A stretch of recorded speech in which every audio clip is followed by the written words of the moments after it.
오늘 우리에게 주시는 하나님 말씀은 구약성경 전도서 7장 13절에서 14절까지 말씀입니다. 구약성경 954페이지 전도서 7장 13절에서 14절까지 말씀, 짧은 구절입니다. 우리 합독하시겠습니다. 우리 합독하십니다. 시작. 하나님께서 행하신 일을 보라. 하나님께서 굳게 하신 것을 누가 능히 곧게 하겠느냐. 형통한 날에는 기뻐하고 곤고한 날에는 되돌아 보아라. 이 두 가지 일을 하나님이 병행하게 하사 사람이 그의 장래 일을 능히 헤아려 알지 못하게 하셨느니라. 아멘. 오늘은 전도서 7장 13절에서 14절까지 말씀을 통해서 굽은 길도 내게 주신 인생길이다 라는 제목으로 말씀을 증거할 때 많은 은혜 받는 시간 되기를 바랍니다. 사람은 누구나 다 평탄하고 형통한 인생을 살고 싶습니다. 그런데 현실은 그렇지 않죠. 평탄한 길은 굽고 험난한 길이 되고, 또 형통한 시간은 곤고한 시간으로 바뀌게 됩니다. 내가 기대했던 일들이 내가 기대하지 않았던 결과로 나에게 닥쳐오기도 하죠. 그럴 때 우리가 낙심하게 됩니다.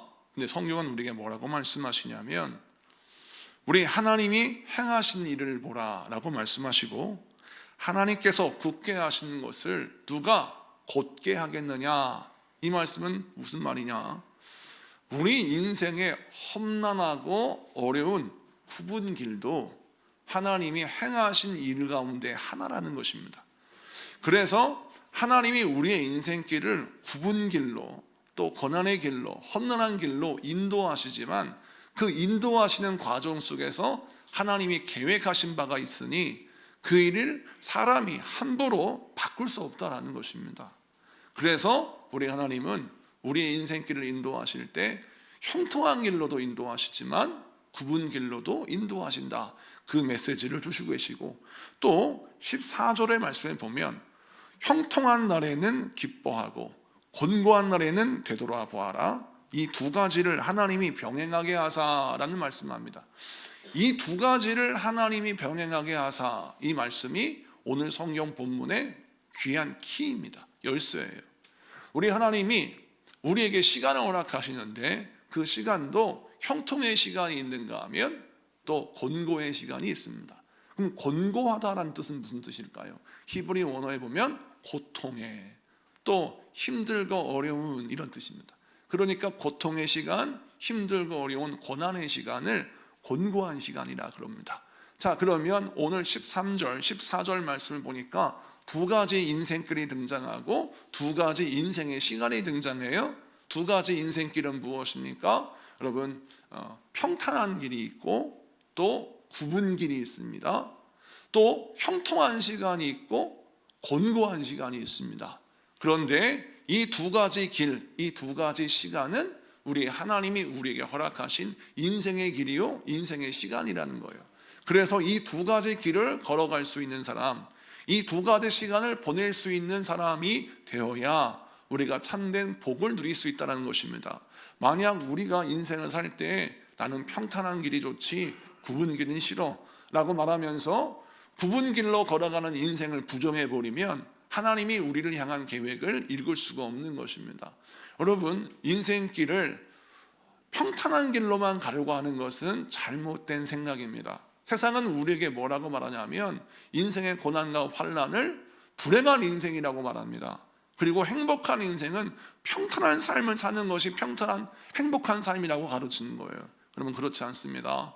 여러분, 진짜 행복은 평탄하고 또 고단한 인생을 동시에 살아갈 수 있는 능력이 회복되었을 때 진정 행복한 인생을 살 수 있는 것입니다. 그래서 성경은 우리에게 가르치기를, 너희가 항상 인생을 살아갈 때 굽은 길도 너의 인생길의 하나임을 인정하고 바꿀 수 없는 현실 앞에서 무너지지 말고, 오히려 바꿀 수 없는 현실이 네 눈앞에 있다면 그것을 받아들이는 것도 믿음의 한 방법이다 라고 말씀하시는 겁니다. 그렇습니다. 우리가 태어나면서부터 부모를 선택할 수 없습니다. 우리가 태어나서 보니까 아니 내 부모가 어떤 분은 성숙한 인격을 가진 부모가 있는가 하면 어떤 분은 성숙한 인격을 가지지 못한 사람이 있죠. 그런 가정에 불화가 있는 가정에서 태어난 사람은 태어나면서부터 마음속에서 어떤 한계와 강처, 아픔을 갖고 태어날 수밖에 없는 것입니다. 그런데 그 현실을 무시하고 현실을 부정해버리면 어떤 일이 벌어집니까? 그 사람은 인생을 도피하거나 또 인생의 문제를 회피하려고만 합니다. 자, 그러면 그 사람은 내 인생의 진정한 행복을 만날 수가 없죠. 또 반대로 돈키호테 컴플렉스가 있어요. 현실을 과장되게 해석해서 내가 이 모든 현실을 바꿀 수 있다고 덤벼드는 겁니다. 그래서 자기의 과잉된 자신감을 가져서 과잉된 자신감으로 현실을 부닥뜨리는 거예요. 그러다 보니까 바꿀 수 없는 현실을 바꾸겠다고 계속 도전하다가 풍차와 싸우는 돈키호테처럼 자기의 실력은 알지 못하고 과잉된 자신감으로 실수를 연발하는 돈키호테처럼 인생이 불행해지더라는 겁니다. 그래서 성경은 우리에게 말씀하기를 우선 하나님의 복으로 인생을 살아가는 사람들은 내게 주어진 현실을 잘 분별하되 바꿀 수 없는 현실을 우선 믿음으로 감사로 받아들일 때 진정한 믿음이 시작된다는 것입니다. 여러분, 이 좋은 예가 어디 나와 있습니까? 여러분, 창세기에 보면 요셉이 억울한 누명을 쓰고 감옥에 갇혔을 때 그가 현실을 받아들입니다. 형제가 나를 미워하고 나를 질투하여 애굽에 나를 팔아먹은 것도 받아들이고 또 억울한 누명을 쓰고 감옥에 갇힌 것도 받아들입니다. 그리고 그곳에 서서 하나님의 인도하심을 기다리는데 그때의 성경 말씀을 좀 보겠습니다. 창세기 39장 21절부터 23절 말씀 다 같이 읽습니다. 시작. 여호와께서 요셉과 함께 하시고 그에게 인자를 더하사 간수장에게 은혜를 받게 하시매 간수장이 옥중 죄수를 다 요셉의 손에 맡김으로 그 재반 사물을 요셉이 처리하고 간수장은 그의 손에 맡긴 것을 무엇이든지 살펴보지 아니하였으니 이는 여호와께서 요셉과 함께 하심이라. 여호와께서 그를 범사에 형통하게 하셨더라. 아멘. 오늘 말씀 보니까 그가 요셉이 감옥에 갇혔는데 그 감옥의 현장 속에서 하나님이 함께 하셨다라고 말씀하고 있습니다. 요셉은 왜 억울한 누명을 쓰고 감옥에 갇혔을 때 원망하고 불평하고 자기 인생을 저주하거나 받아들일 수 없는 현실 속에서 좌절하지 않고 왜 바보처럼 현실을 받아들이고 그 현실 속에 순응할까요? 이유는 하나님이 나와 함께 하신다는 확신 때문입니다. 그가 보디발의 집에서 보디발의 아내가 그를 유혹할 때에도 내가 여호와의 목전 앞에서 여호와의 앞에서 내가 어찌 범죄할 수 있느냐라고 선포하는 것처럼 요셉은 항상 어떤 상황 속에서도 하나님이 나와 함께 하시고 나와 동행하신다는 확신이 있었습니다. 그래서 그는 억울한 누명을 쓰고 감옥에 갇혔다 할지라도 자기의 인생의 그 암담한 현실을 우선 받아들여요. 이는 무엇입니까? 하나님이 나와 함께 하시기 때문입니다. 하나님 나와 함께 하심으로 나의 현실을 받아들일 때 어떤 역사가 일어나냐면 하나님의 형통의 시간의 역사가 일어나는 것입니다.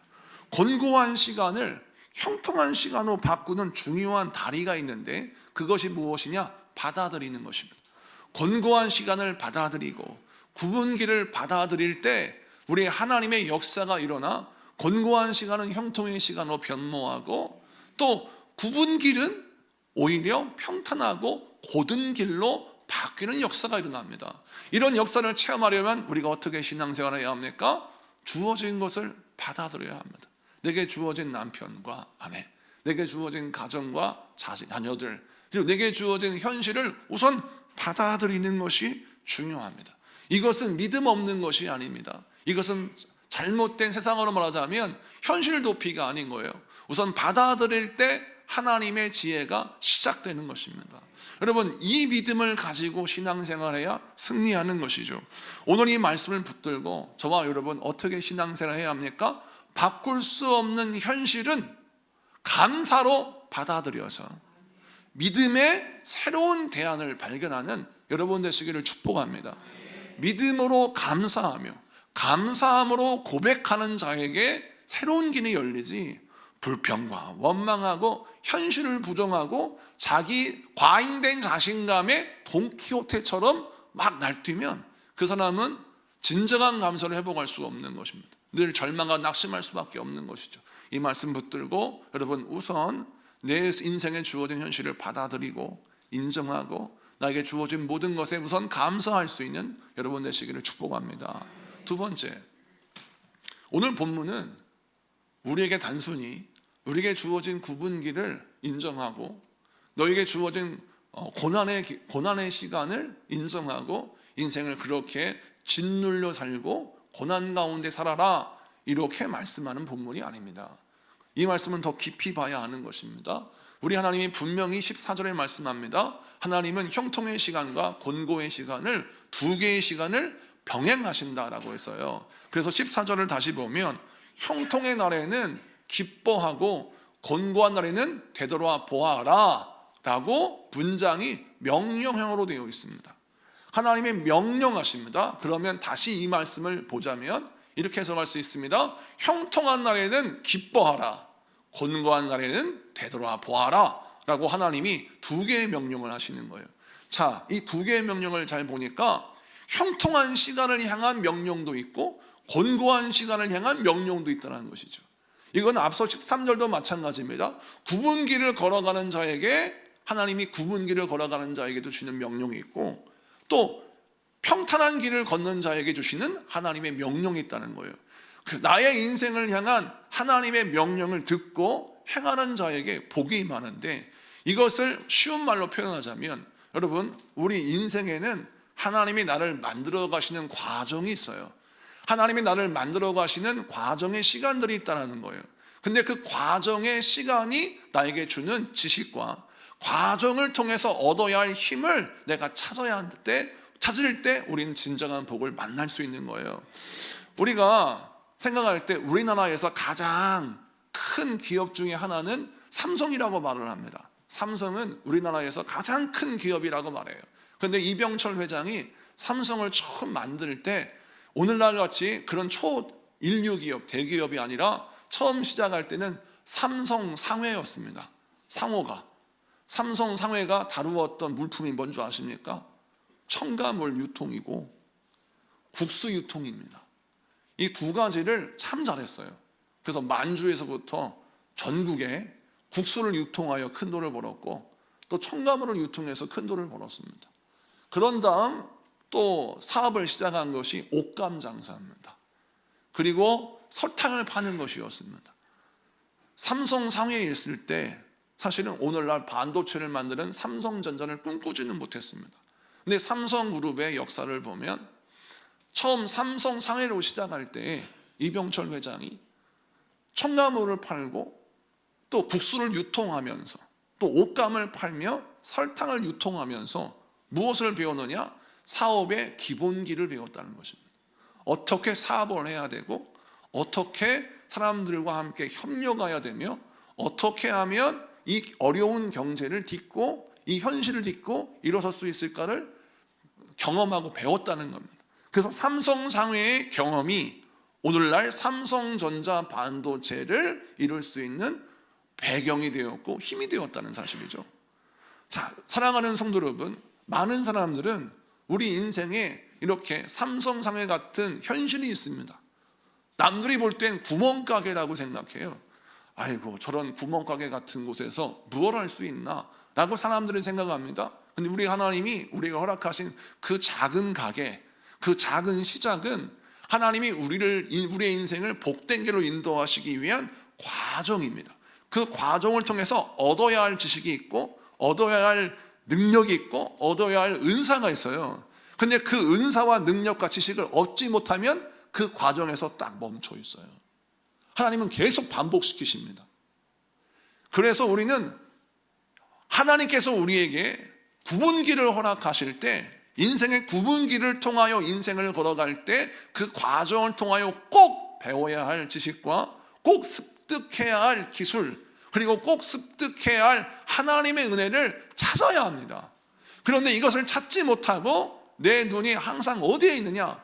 내 인생 구분길의 과정에 있는 게 아니라 끝에만 있으면 내 현실을 부정하고 항상 내 마음속에 불만과 원망이 가득 찹니다. 또 반대로 인생에 만나는 어려움을 만나고 과거를 돌아보면서 내가 옛날에 이런 선택 안 했다면 내가 이 남자 안 만났으면 오늘날 참 내가 행복하게 살았을 텐데, 내가 왜 그때 그 커피숍에 가가지고 그 남자를 만나가지고 내 인생에 꼬여가지고 이렇게 인생을 어렵게 살았나. 내가 그때 아무리 내 오빠가 소개시켜준다 하더라도 그 커피숍에 나가지 말았어야 하는 건데 내가 나가가지고 인생에 꼬였다, 이렇게 원망할 수 있는, 무슨 문제만 생기면 과거로 돌아보면서 내가 그때 잘못 선택했어, 이런 후회를 하면요, 인생은 한치 앞으로 나가지 못하는 거예요. 과정에 은혜를 경험하지 못하는 겁니다. 우리는 과거도 돌아보지 말아야 되고 때로는 또 미리 앞서가지도 말아야 합니다. 험난한 인생길, 특별히 구분길을 걸어갈 때는 그 오늘의 현실을 통하여 주시는 메시지를 읽어야 합니다. 그러면 하나님이 우리에게 복을 주세요. 에레미야서 19장을 보게 되면 하나님께서 토기장이의 환상을 통해서 우리에게 주시는 메시지가 있어요. 하나님께서 토기장이를 통해서 우리에게 어떤 메시지를 주느냐, 토기장이가 망가진 그릇을 터뜨려서 그것을 다시 이겨서 토기를 만드는 환상을 통하여 부서지고 망가지고 부족한 우리 하나님의 백성들을 다시 빚어가시는 하나님의 은혜를 보아주시는데, 이 에레미야 19장이나 18장입니다. 에레미야 18장의 이 말씀을 통해서 우리 하나님이 어떤 은혜 주시느냐, 우리 하나님이 우리를 빚어가시는 과정을 통해서 우리를 만들어 가시는데 그 만들어 가는 과정이 중요하다는 거예요. 터치는 과정, 다시 빚는 과정, 또 그것을 굽는 과정이 다 하나님의 뜻이 있다는 것입니다. 예를 들어서 여러분, 고려 청자와 조선 백자가 있잖아요. 고려 청자와 조선 백자의 차이가 여러 가지 있는데, 우선 고려 청자는 한 번 굽습니다. 도자기를 한 번 구워서 도자기를 만들어내는데, 조선 백자는 2번 구워요. 그런데 이 조선 백자가 굽는 것을 보면 초벌이 있고 재벌이 있는데, 초벌에는 800도에 굽고 재벌에는 1300도를 구워요. 근데 도공이 도자기를 구울 때 어떤 기대감을 가지고 굽냐면, 초벌을 구울 때에는 도자기에 유약을 바르지 않습니다. 그리고 그냥 그것을 구워내는 것으로 맞춰요. 이유는 무엇이냐? 도자기에 남아있는 진흙의 수분과 또 이 진흙으로 만들었기 때문에 이 도자기가 더 강해지지 않습니까? 경도를 높이는 것에 초점을 두는 거예요. 그래서 수분을 말리고 경도를 높이는 것에 집중하여 초벌 구이를 합니다. 그것이 조선 백자의 첫 번째 초벌입니다.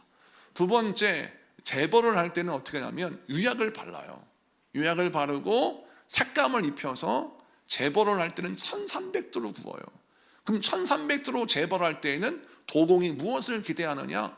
유약을 발랐는데 그 유약이 아름다운 순백색의 색깔을 내고 또 그림이 또렷하게 또 은은하게 드러날 수 있도록 구움으로 말미암아 이 조선 백자가 아름다운 보물의 가치를 발현하도록 굽는다는 것입니다. 자, 도공은 초벌과 재벌을 통하여 기대하는 바가 달라요. 초벌을 할 때는 단단해지고 수분이 마르는 것, 재벌을 할 때는 유약을 입힌 것이 아름다운 색깔을 내고 질감이 더욱더 예쁘게 나올 수 있도록 굽는 것을 기대하는 겁니다. 여러분, 하나님도 마찬가지입니다. 여러분의 인생을 여러분 전반전과 후반전으로 나누셔서 우리 인생을 나누시는데, 왜 하나님은 우리에게 맥주 감사절을 허락하셨습니까? 인생의 전반전을 마치고 우리 인생에 기대하시는 하나님의 은혜를 한번 복기하는 것입니다. 생각해 보는 것입니다.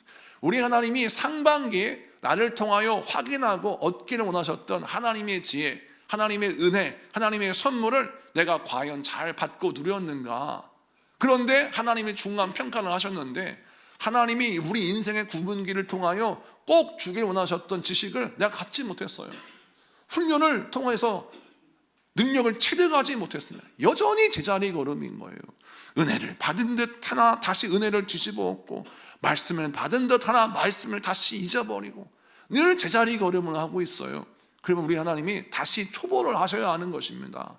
그런데 반대로 인생의 진보와 성장하는 사람들은 하나님이 인생의 상반기를 결산하시는데 우리가 항상 우리에게 주어진 것에 감사하면서 하나님이 인생 상반기에 나에게 확인하게 원하시는 신앙의 성장과 성숙이 이루어졌어요. 그러면 하나님이 착하고 충성된 종이라고 칭찬하시고 인생의 후반전을 계획하시고 우리에게 또 다른 은혜, 백자가 재벌을 통해서 더욱더 아름다운 색감을 내고 질감을 내는 것처럼 보물의 가치를 이룰 수 있는 한 단계 업그레이드 되는 과정을 허락하시는 거예요. 여러분, 1단계가 완료되어야 2단계의 문이 열리는 겁니다. 초벌을 완성해야 재벌의 그 문이 열리는 것처럼 우리 하나님이 우리 인생의 고난의 과정, 굽은 길로 걸어가는 과정, 고단한 길로 걸어가는 과정을 겪게 하시면서 하나님이 확인하고 얻기를 원하시는 그런 은혜와 지식과 경험이 있는데 그거를 놓쳐버리면 또 다른 굽은 길이 여러분 눈앞에 있는 겁니다. 그래서 눈을 번쩍 뜨고 하나님 말씀 붙들고 우리가 기도해야 하는 이유가 바로 뭐가 있습니까? 지금 우리 하나님이 우리 가정에 나의 인생에 맺어야 할 열매가 무엇인지를 말씀을 통해서 확인하는 것이 중요해요. 그래서 우리가 예배를 드리는 것입니다. 수요 예배, 금요 예배가 왜 중요합니까? 말씀을 많이 들으면 들을수록 영안이 열리는 겁니다. 말씀을 많이 들으면 들을수록 나의 인생의 현주소가 밝혀지는 거예요. 여러분, 공부하는 학생이 자기 수준을 아는 것은 굉장히 중요합니다. 제가 고등학교 다닐 때 항상 입으로는 완전 전교 1등이에요. 그 친구랑 말하면 항상 전교 1등이에요. 근데 시험만 봤다 하면 말과 현실은 다른 겁니다. 항상 말은 자기는 우등생이요, 자기는 뭐 천재고 영재라고 말하는데 항상 시험의 결과를 보면 좋은 점수가 안 나와요. 그래서 전 생각할 때 이 친구가 워낙에 시험을 잘 못 보는구나, 공부는 너무 잘하는데 시험만 봤다 하면 막 마음이 떨려가지고 시험을 못 치르는구나, 이런 줄 알았는데 그 친구를 이제 가르친 선생님이 뭐라 하시냐면 이렇게 말씀하셨어요.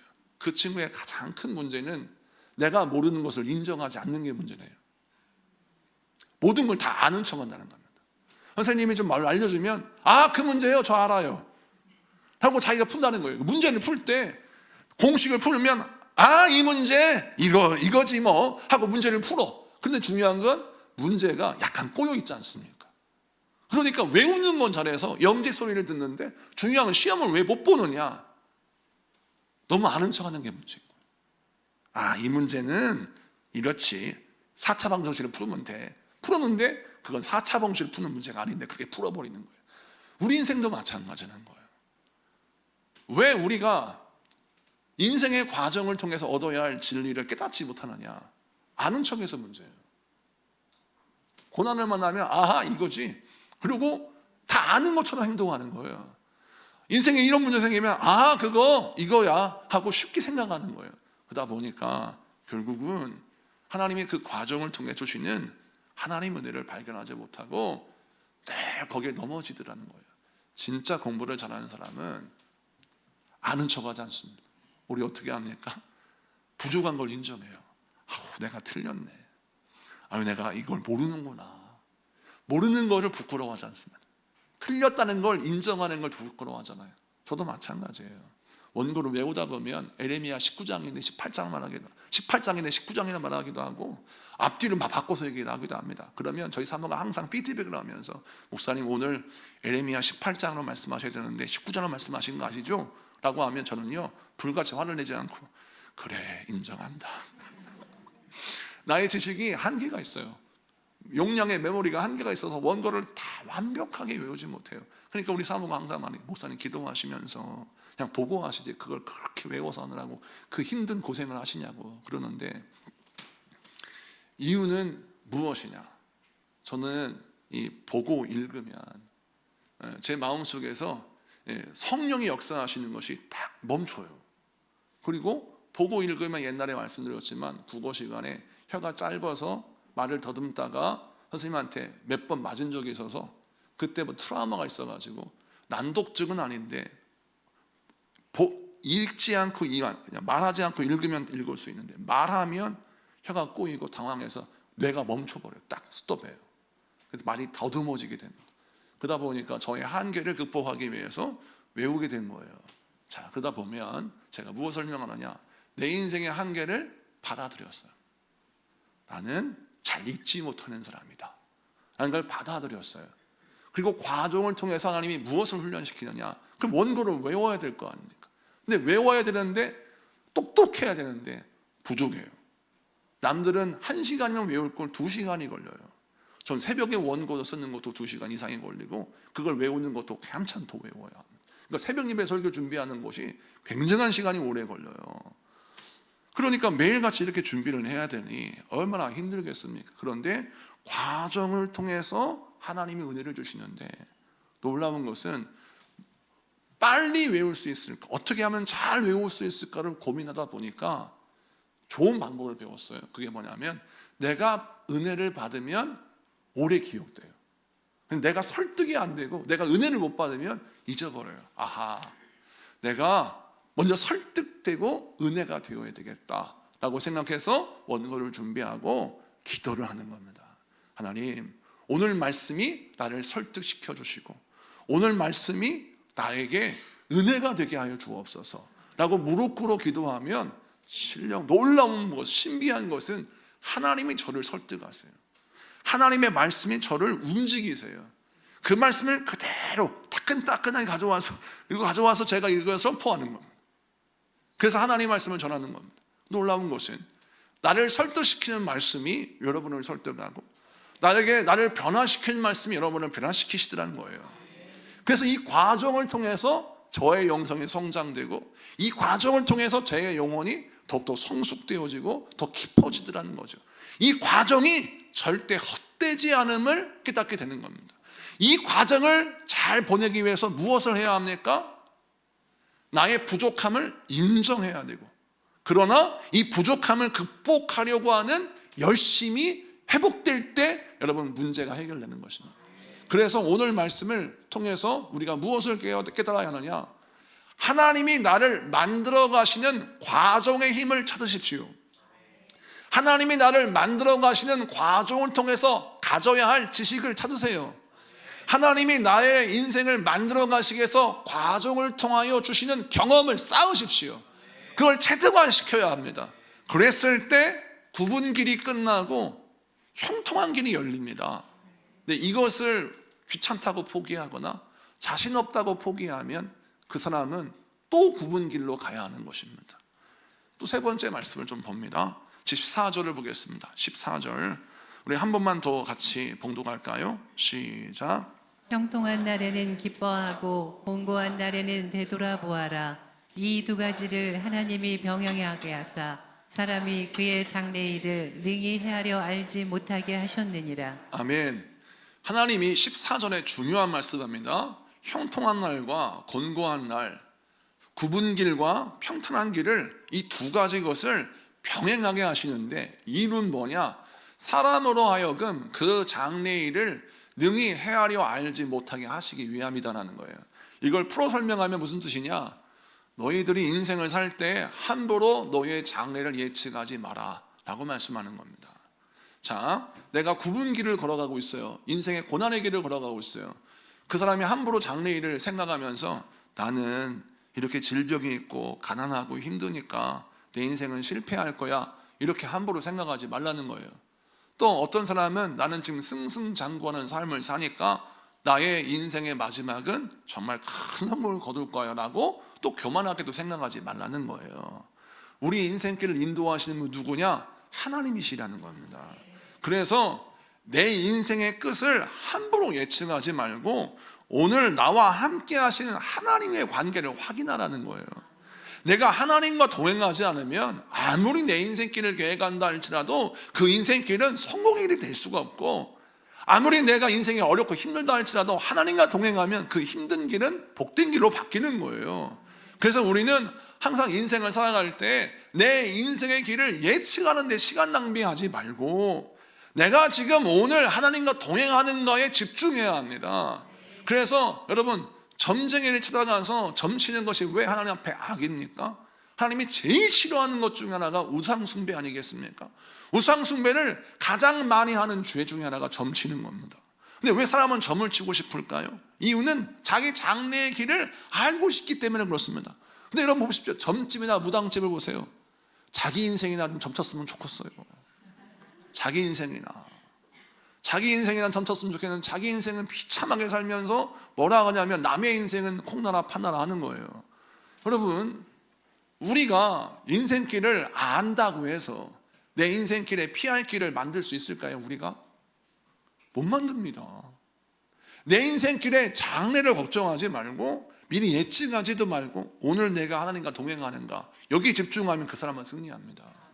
우리 하나님이 그걸 설명하고 계세요. 지금 내가 하나님과 동행하느냐, 오늘 그 영적인 현실에 내가 눈을 떠야지.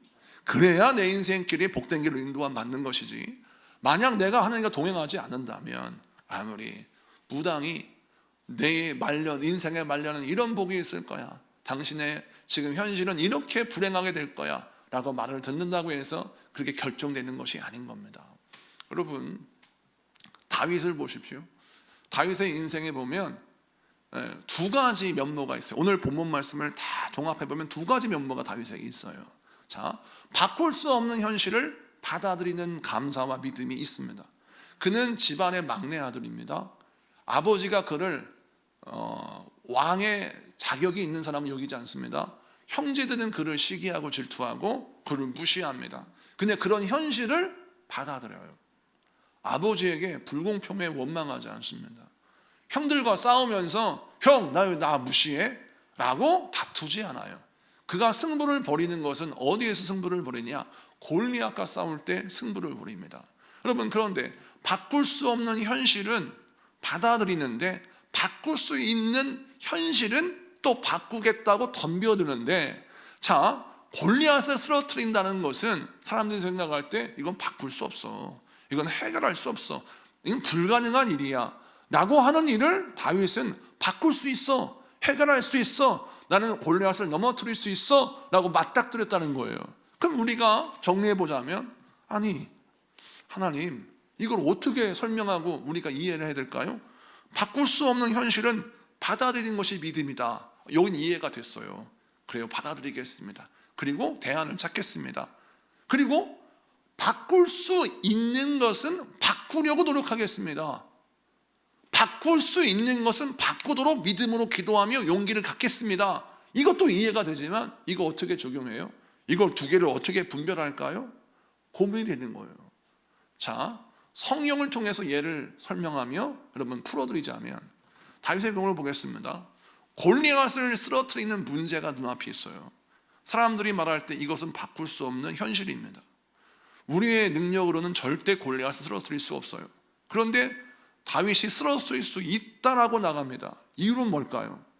다윗이 물맷돌로 평소에 양을 지키기 위해서 곰과 사자와 싸웠기 때문에 그렇습니다.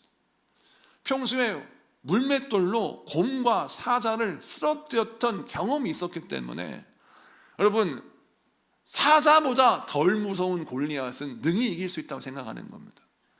사자는 나를 때리라고 가만히 서 있지 않습니다. 짐승은 움직입니다. 달려들기도 하고요. 근데 골리앗은 지금 교만한 상태에 있기 때문에 막 도망다니면서 움직이면서 골리앗이 소리치는 게 아니에요. 창을 딱 들고 서서 큰 소리 치면서 이스라엘 백성들을 욕하고 조롱하는 겁니다. 서 있어요. 골리앗은 서 있는 고정된 표적이고 사자와 곰은 움직이는 표적이에요. 그리고 여러분, 이 사자와 곰의 완력을 보면 골리앗 못지 않습니다.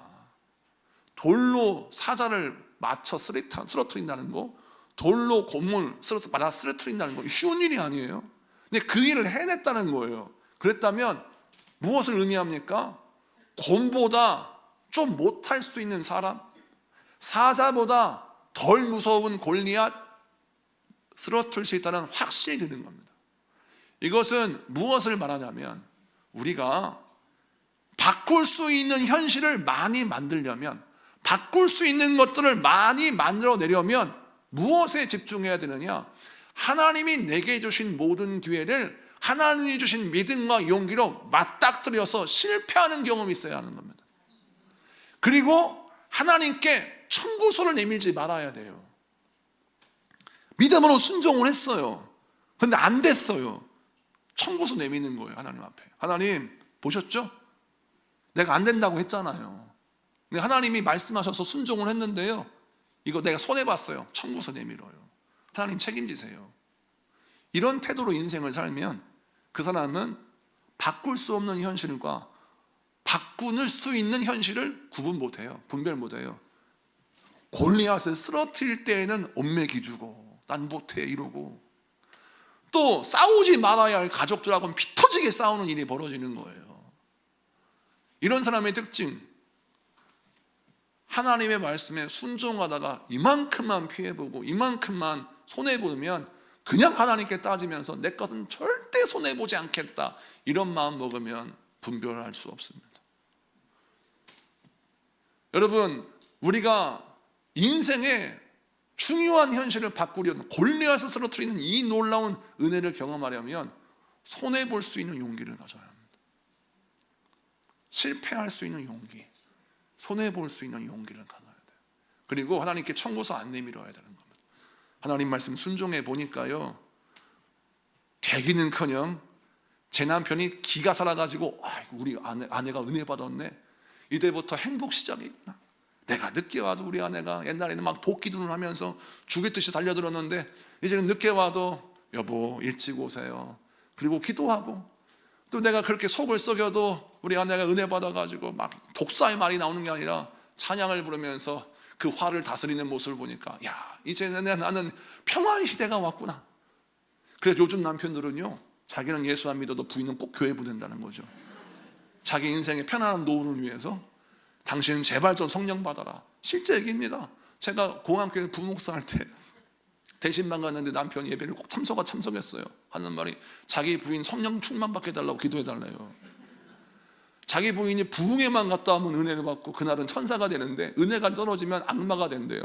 그래서 은혜를 꼭 받아야 된다고 자기 은혜 아내가 성령 충만 받게 해달라고 기도를 하는데, 이게 우스갯소리이긴 하지만 여러분, 그걸 통해서 뭘 알 수 있어요? 우리 모두가 다 내가 은혜 받으면 상대방이 그걸 이용해 먹을 거라고 생각이 드는 거예요. 그러니까 은혜 받기가 싫은 거예요. 내가 손해보기 싫은 겁니다. 내가 할 만한 하고 살아야지. 그런데요, 할 만한 하고 살아서 여러분 인생이 행복하던가요? 막 분노하고 싶은 화를 다 쏟아내고 인생을 살았는데 여러분 인생 성공하시던가요? 그렇지 않지 않습니까? 여태까지 우리 인생 그렇게 살았어요. 화내고 싶으면 화내고요, 짜증내고 싶으면 짜증내고, 원망하고 싶으면 원망하고, 하고 싶은 거 다 했습니다. 근데 안 됐잖아요. 이제는 하나님 방법대로 살아야 됩니다. 어떻게 해야 돼요? 손해보는 것 같지만 믿음으로 행하는 겁니다. 내가 은혜 받으면 남편이 기고만장해질 것 같아. 내가 은혜 받으면 내 아내가 기고만장해질 것 같아. 손해볼 거 걱정하지 마세요. 그 손해를 감수하는 믿음이 필요합니다. 다윗은 손해볼 걸 각오했어요. 망신당할 걸 각오했어요. 그렇기에 골리앗을 쓰러뜨릴 수 있었던 것입니다. 바꿀 수 있는 것은 바꿔야 합니다. 왜 바꿀 수 있는데 순응합니까? 이건 믿음이 아니에요. 바꿀 수 없는 것과 바꿀 수 있는 것은 하나님 편에서 구분을 딱 하셨어요. 네가 바꿀 수 있는 게 있고 바꿀 수 없는 게 있어. 바꿀 수 없는 건 받아들여. 그걸 수용해 네가 복이다. 근데 바꿀 수 있는 것은 바꿔야 된다 라고 말씀하십니다. 이걸 분별을 왜 못하느냐? 절대 나는 손해보면 안 돼, 이런 이기심 때문이에요. 손해보고 살면 놀라운 것은 그 사람은 바꾸는 역사가 일어납니다. 그렇다고 해서 여러분 또 부동산 계약할 때 손해보는 계약하고 하지 말고, 목사님이 말씀하셔서 이번에 부동산 계약을 하는데 손해보는 계약을 하겠다, 이렇게 은혜 받으시면 안 돼요. 이 말씀은 그런 말씀이 아닙니다. 경제적으로 이 말씀을 해석하면 안 돼요. 사업적으로 이 말씀을 해석하면 안 됩니다. 이 말씀은 무슨 뜻이냐? 하나님의 말씀에 순종하였을 때 내 마음속에 다가오는 영적인 현상을 말합니다.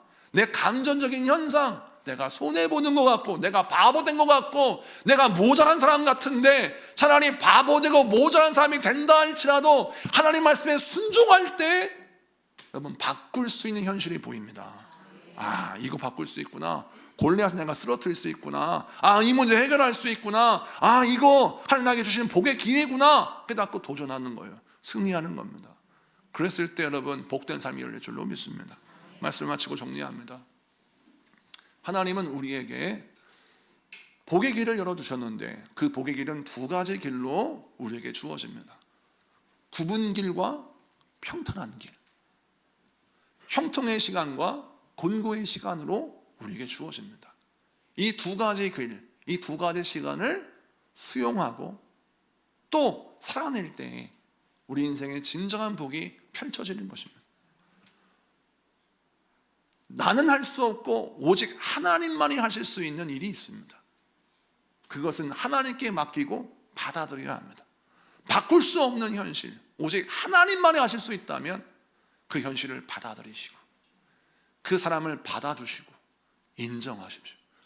그리고 바꿀 수 있는 현실은 아버지의 말씀 붙들고 조금 손해본다 할지라도 도전하셔서 그걸 깨트리셔서 그걸 행하셔서 하나님의 뜻을 이루셔서 여러분 인생의 골리앗을 쓰러뜨리고 승자가 되시는 여러분 되시기를 축복합니다. 기도합시다.